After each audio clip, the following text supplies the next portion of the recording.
Avui des del racó us recomanem una novel·la de ficció massa realista.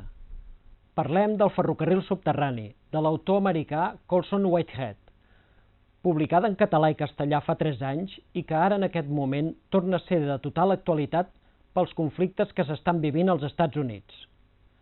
La protagonista, Cora, filla i neta d'esclaus, viu en un lloc infernal, sotmesa i maltractada, en una plantació de cotó del sud dels Estats Units. Només veu una sortida quan li parlen del ferrocarril subterrani i la possibilitat de fugir cap al nord, on l'esclavitud ha estat abolida. Decideix abandonar la seva llar i emprendre un viatge desconegut i perillós, però un viatge cap a la llibertat. El ferrocarril subterrani era una associació abolicionista clandestina del segle XIX que ajudava els esclaus a fugir cap als estats lliures del nord. L'autor utilitza aquest fet real per imaginar una veritable xarxa de trens, túnels i estacions secretes que creuen el país.